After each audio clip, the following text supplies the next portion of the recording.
Hi, everybody. We also I'm Abhi. I'm one of the organizers. Um, Thank you all for being here. Happy New Year. Before we lose that window, or we can say Happy New Year. Happy New Year to all of you. Welcome to January of 2026. Um, Jason will kind of move the slides, and then we'll get started. Nope. Oh, sorry, I will move the slides. Awesome. First off, thank you. Thank you so much for 1010.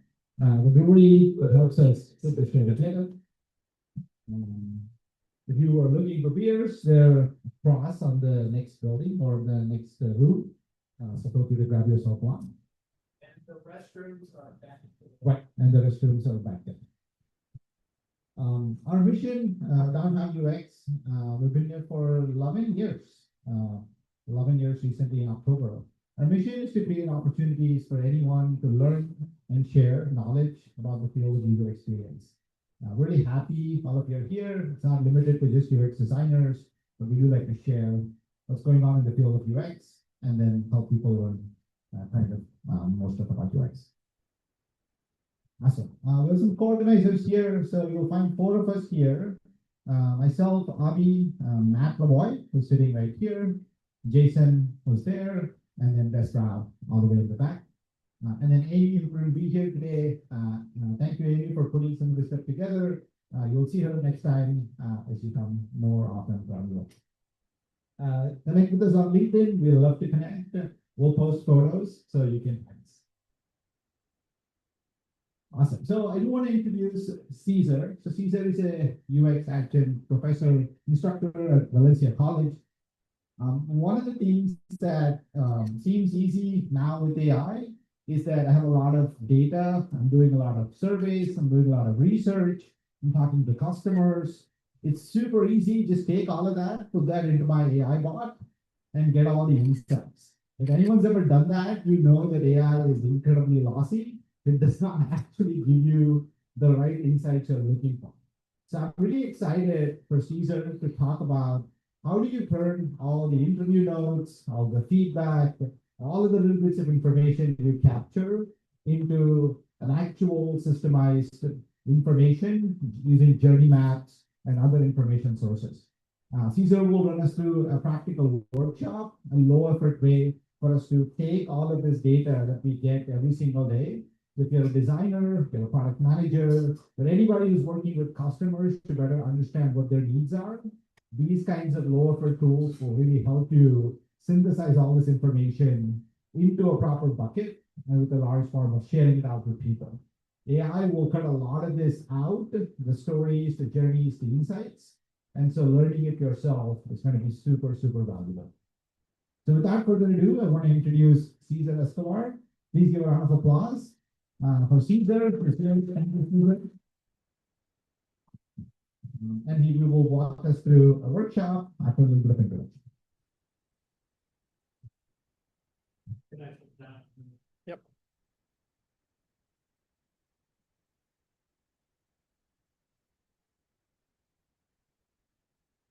All right. Like you said, my name is Cesar Escobar.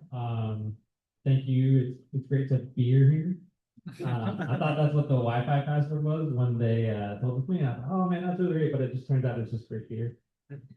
But yeah, I showed up a couple of times to one of these events. They asked, like, who wants to do a workshop? And I was like, oh, I'll get up there. I've got some experience. So I'm a little nervous because I've never done something like this. I've taught for many years, and I'll get into the about me and everything. But just super excited, a little nervous, super excited.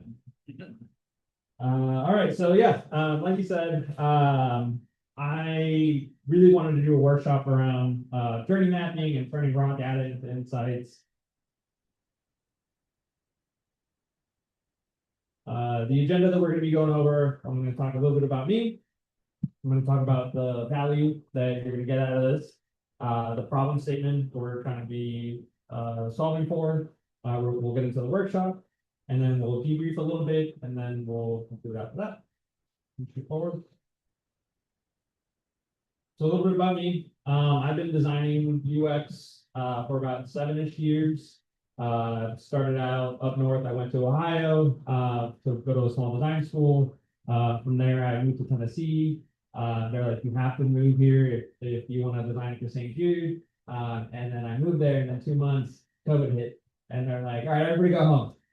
So I didn't meet anybody when I moved to Tennessee, but I really enjoyed working there. And the majority of my time in UX design has been online remote. I know some people like their whole careers, they were, designers and then they have to become remote. I've been molded, or I've been in the dark, right? Everybody else is molded by as being so to that end. But within that, COVID, everybody going home, the school that I went to reached out and they said, hey, we have to very quickly stand up an online program. You've been doing UX. Would you like to teach UX? So that was kind of the intro to the educational side of doing UX, and I've loved it. You learn a lot being a mentor, teaching. You're only as good as I think you're able to explain things and teach them. So I feel like it's one of my skills as well. So I've been doing that for about 4 years. And then when I moved back to Florida, Valencia also wanted me to do some classes there. So a lot of great experience with that. And then throughout the last, I want to say 2 years, I wanted to do my master's and I wanted to be able to really focus on that. And so I felt like freelancing would allow me the schedule to do that. So it's kind of like what will allow me to really balance these things out, freelancing. And so I'm about 2 years into that. First year was a complete disaster because it was like, all right, just try this out. And it shouldn't be that hard. And you learn really quickly about every time about time management and how to be able to juggle and keep on priorities, keep on task. So I've had a really good I want to say connection with nonprofits, especially with my time at St. Jude. I love working for a mission like that, and so I really look for nonprofits to be able to do my freelance with. I went from working with St. Jude to working with GE Aviation. A lot of people will be like, "Oh, I didn't know that General Electric did aviation, or now aerospace, what they call it." And it's like, yeah, they, made washers, and they're like, we should also make engines. And so a lot of people are like, wait, are those the engines that like a couple of years ago they were saying like planes were having trouble with? I was like, I left long before any of that happened. That's not my fault. I didn't work on it. But I've gotten a big array of working with AR, VR, within retail, different industries. And so within that, I got a lot of hard lessons, especially when it came to regurgitating a lot of that data, right? You go in and you do a lot of research and then you present some of that stuff.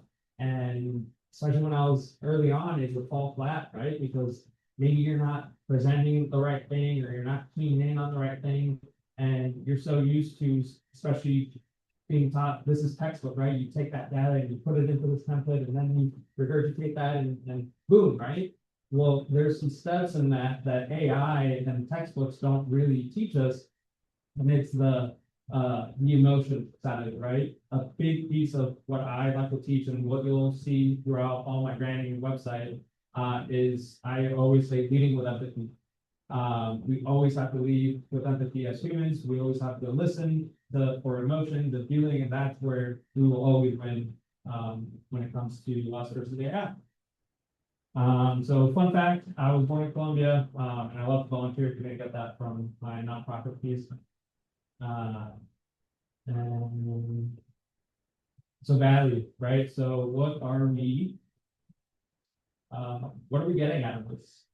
Why this is important to me? I mentioned a little bit. I've seen a lot of good research go nowhere. Teams burn out because they go through all this work and it really just doesn't land. And so I believe that design has a real value within trying to establish clarity. So what benefits will you get out of this? I'm going to teach you my method into how to approach large sets of data, especially when it's just a lot of qualitative data, where sometimes from a researcher you just get handed all these notes. Okay, what do I do with this, right? can be a little overwhelming sometimes. Insights into final products. After we finish up, I'll give you guys kind of okay, this is where you guys landed, and this is what we're looking for to be able to compare.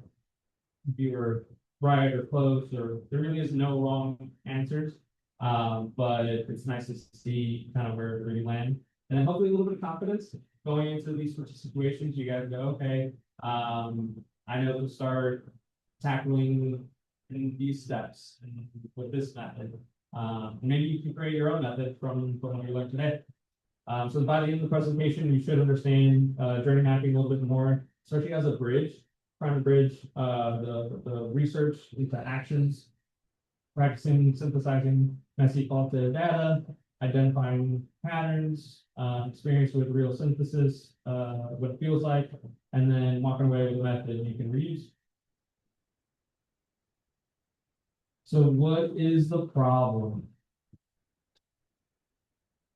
How do you make sense of messy qualitative inputs in a way that leads to clarity and better decisions?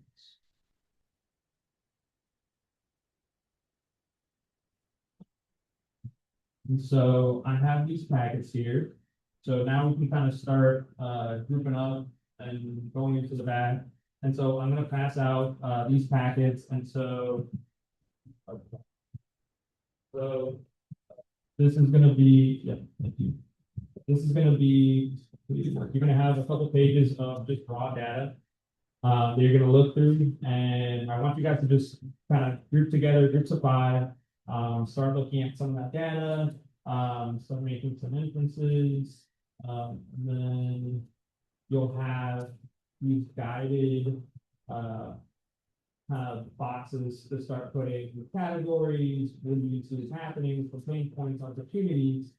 And then once you got that, then you can start putting that. If you want to use this template, you can put it into some sort of journey map, or you can use the back and create your own map.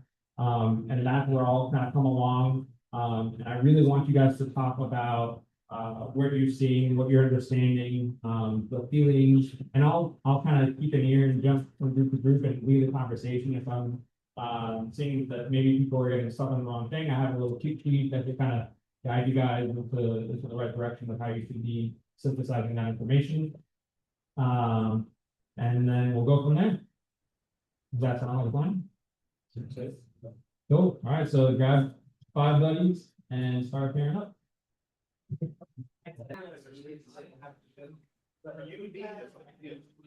Go see what everyone else is doing. Okay. I would just say, I know it's a lot in a little bit of time, but I wanted to show you guys. I was just gonna show them everybody what we do. I got the science. I like what they've got. Wow, that's pretty cool. Awesome. Is that an emotional journey line chart? You guys also did emotions on there. Yeah. Yeah. I like the up and down line though. That's pretty nice. If it repeats. Here's a rough outline of it. Let's check it out. Actual journey. We wanted to get you holding it. Well, it won't be consistent art style. It's okay. It's okay. It won't be a consistent art style. What face am I drawing for this? I should draw somebody chewing on their fingernails, so it's another person getting punched in the face. Just a note falling off their face. That's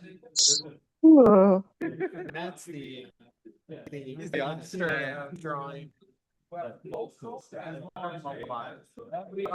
I mean, some things are. Yeah, what the? Don't look at our paper. No, our paper. Our paper. Some things are good for that. Like, there's a lot of code. There's like a lot of code. You know, And I go families that are yeah, we kind of reformatted it to 4 columns, like pre-enrollment, orientation, and program, and then parent support. And then we were talking about how we needed like some like thinking, feeling, saying, doing. So we just added this like frustration level, and that's funny. Like we went over to Matt's table, He's got like smiley faces. Yeah. Going, yeah. No, I love that. A lot of times people will just do smiley faces, but Yep. I've also seen like Some lines. hearts or Yeah, some yeah. hearts, and I think visually it tells a story. So I Yeah. think that's great. All right. How'd we do? Fail. It happened. You failed. You failed.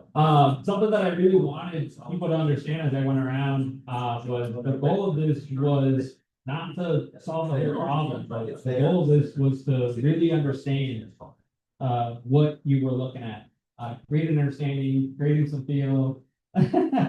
And so the scenario we went over was that you were a small team supporting a community nonprofit, right?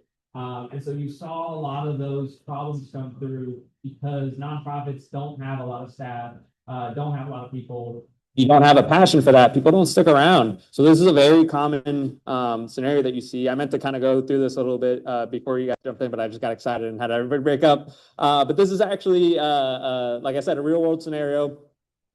This is a client of mine called Inspire Central Florida, and they're an amazing group of people.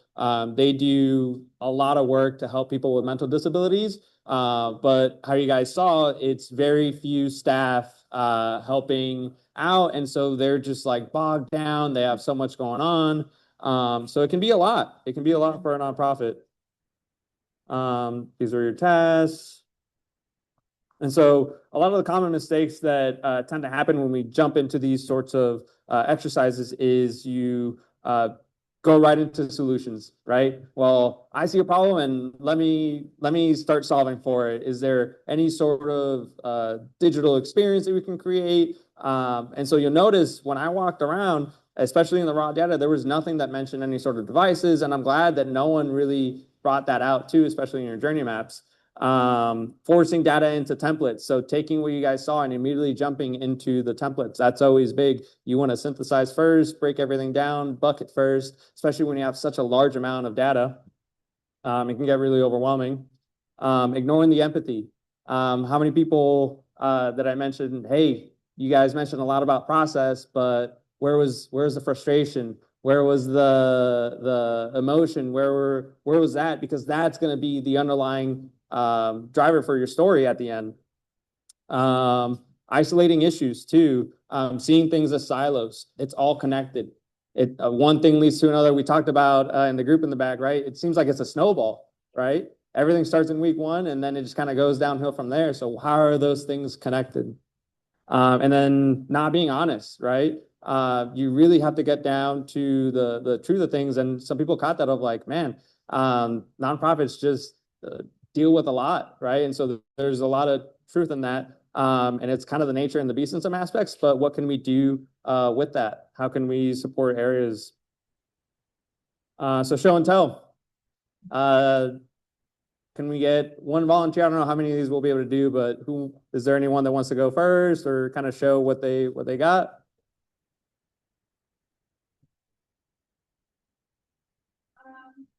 You want to come up here?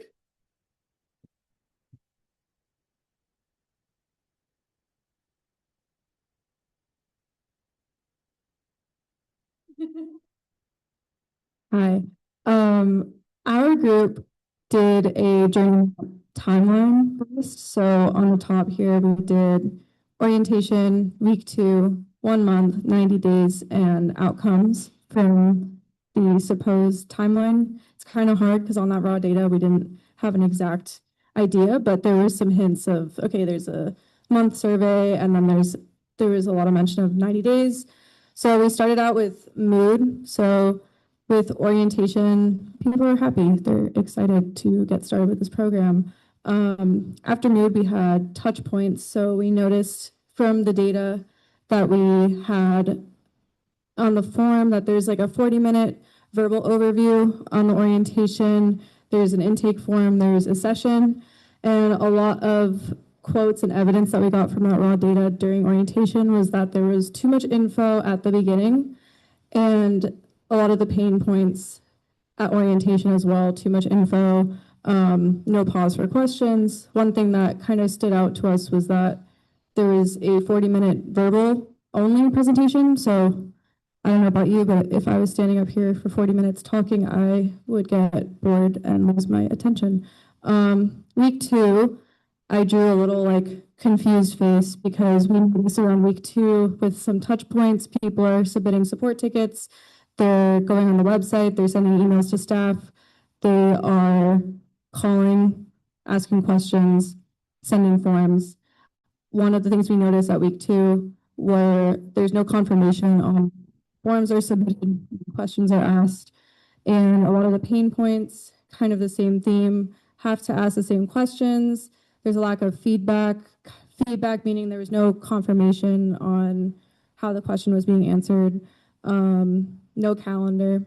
1 month, we're even more confused. I don't know if you guys can see my confused doodle.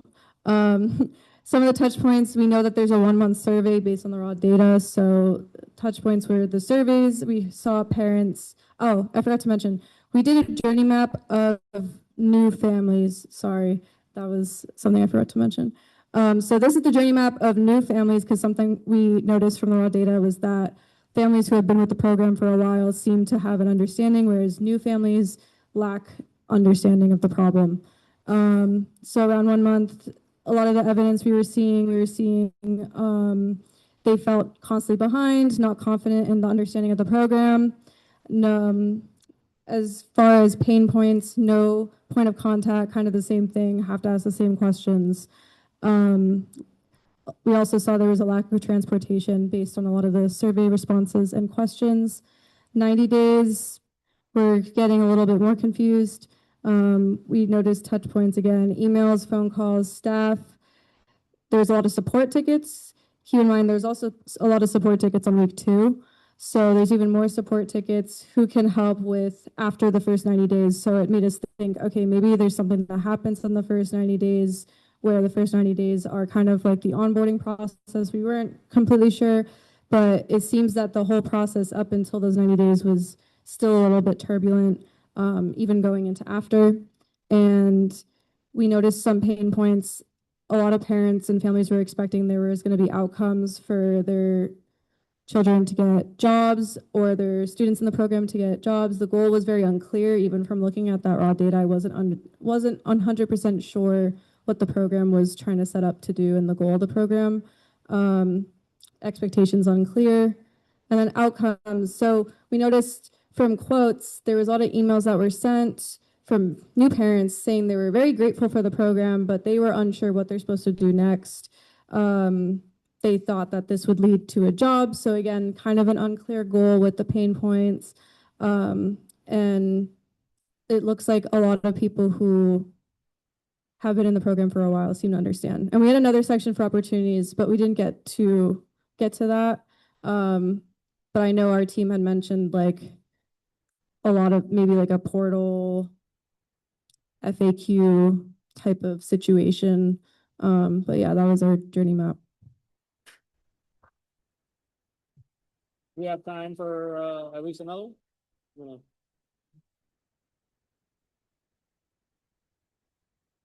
Hey y'all. So what we did first is we defined kind of trying to empathize, right? Focusing on empathy of what the issues are here.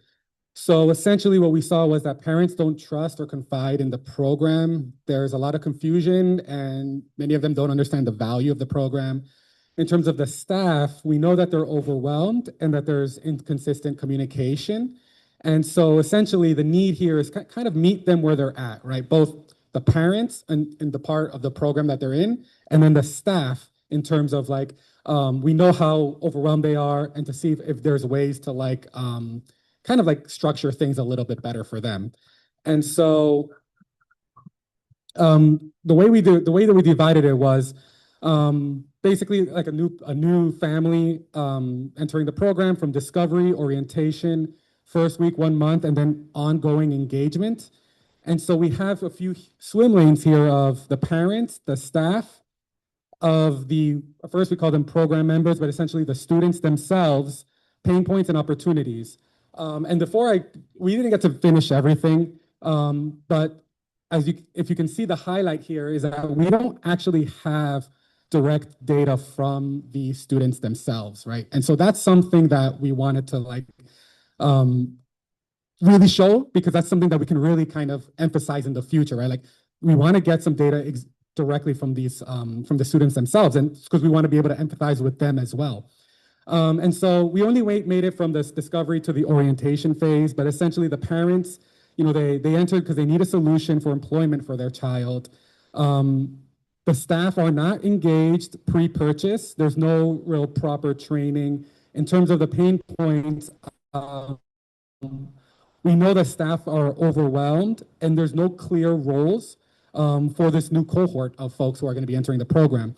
And so we have some opportunities here, but essentially a lot of these opportunities focus on alumni engagement, whether that's engagement from the students themselves or previous families, just generally, kind of just like showing the value of this program from the get-go, because a lot of parents, maybe they don't really, again, they start to lose confidence and start to lose trust into the program. And so that's essentially where we stopped. It's at the end, which is engagement, and at the beginning, which is also engagement, right? And this clear section of not having the data from the students themselves.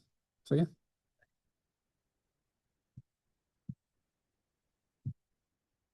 Anybody else?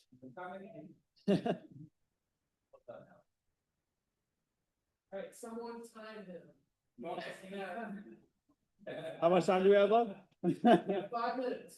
Can I just ask you something? In the initial description of the problem, it said that the students were people with developmental disabilities. So collecting data from them may be difficult. Touche. Yes, that's I'm my fellow Americans. By the way, great workshop. I've learned a lot. That's pretty interesting.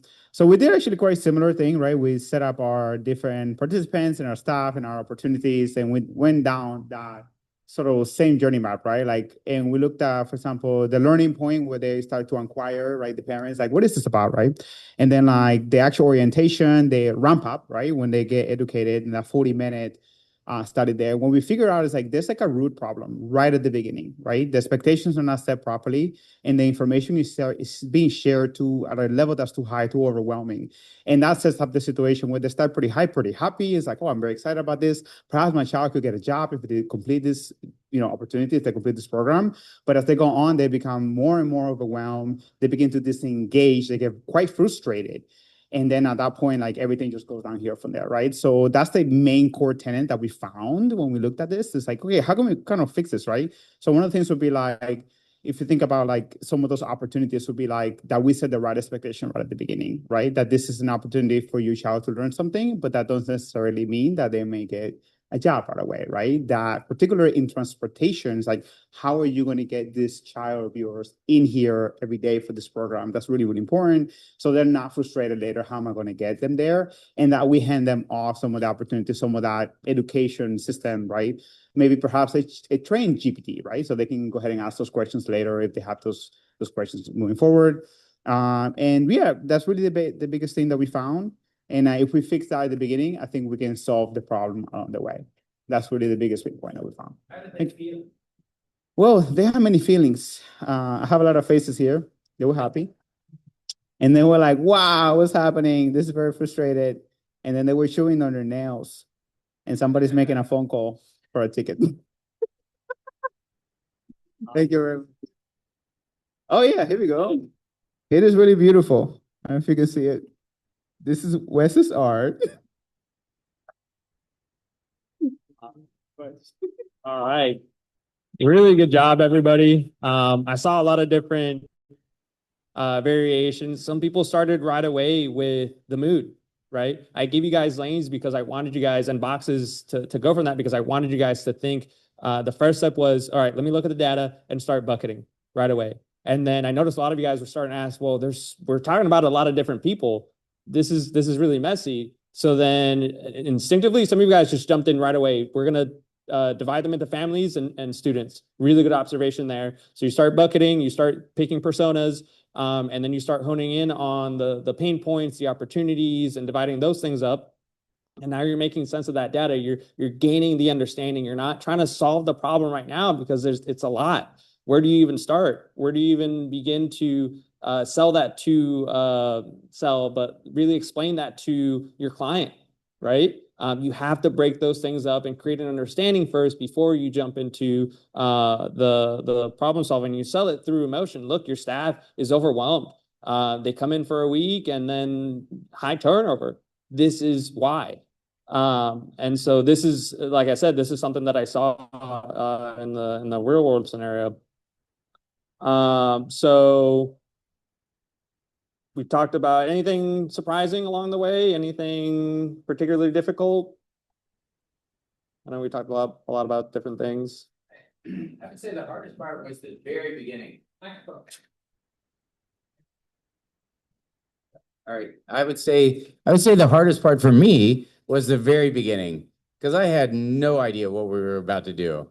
And I'd never met these people before. Yeah. And so, and that also led to what was so satisfying about it. Yeah. Was seeing the outcome and the way we work together. Yeah. You know, that was awesome. I love that. Yeah. Anybody else? Any other takeaways? Yeah, I know you left a blank slate for us, but I wasn't certain at first, right? You reassured us. Yeah. So I was like, okay, what do I do here? We came together and solved that problem. And it sounds like everybody else did too, which was great that you didn't tell us, right? But it was like, okay, what's the right thing to do here to tell this story, Yeah. which was cool. Nice.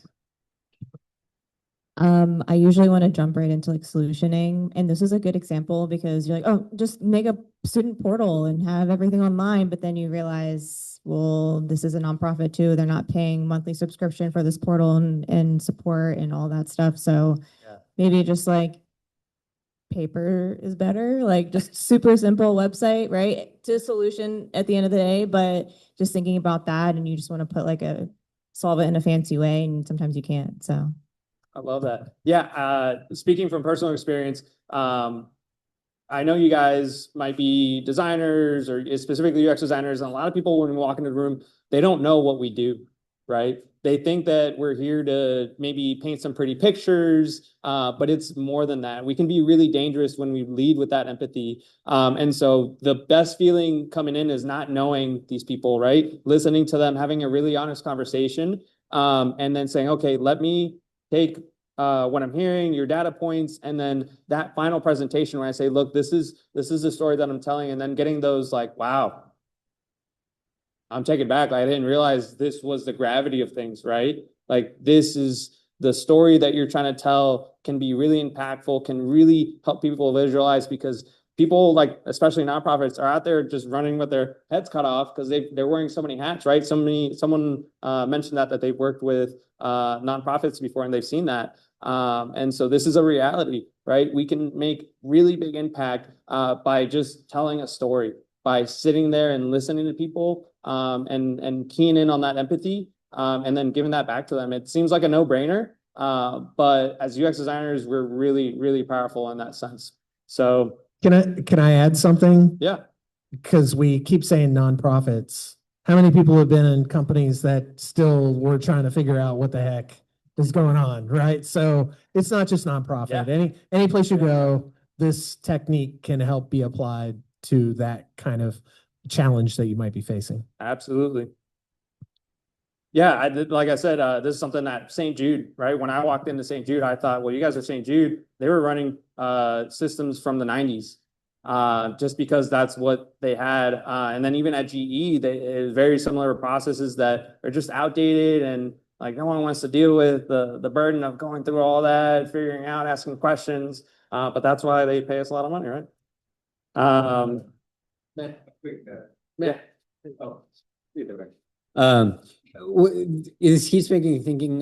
It keeps making me think about the tyranny of the urgent. You know, like we have these fires and we keep trying to, let me jump from one fire to the next. But when you step back and you take a good look at the picture, you realize if we just spent a little bit of time addressing the root cause, we wouldn't have these fires to begin with, maybe, right?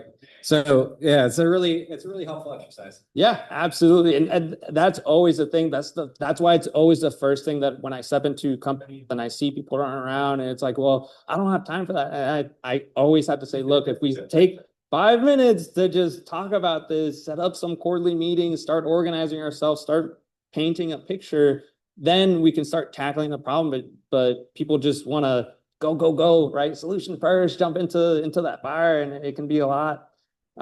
So some core messaging from this whole thing is you want to tell a story, right? Look at a journey map not just as a deliverable, but as a story. Synthesis is a discipline, so practice. This is something that gets easier as you do more of. It's cool exercises to just take daily experiences you guys have and start mapping them out. I know it's a very nerdy thing to do, and no one's going to really do that at home. But if you can do that within your workplace in systems that don't really have a lot of layout or have a journey that people seem to be lost in, it's always a good opportunity to say, hey, I'm seeing these things, these problems, and I want to tell a story with this simple journey map. Let me take 5 minutes to present this to you. And it goes a long way. Clarity is an outcome of design. And with that, good design begins before screens even exist, right? People always ask me, well, what does a UX designer do? Well, I can't tell them, well, look at your phone and I make the buttons on your screen. But a lot of times to really hit home with them and make them realize I make things easier for people at the end of the day, right? So it's in your ability to make complexity understandable. Journey mapping is just one way to practice that skill. If you take nothing else from this, it's this. So thank you.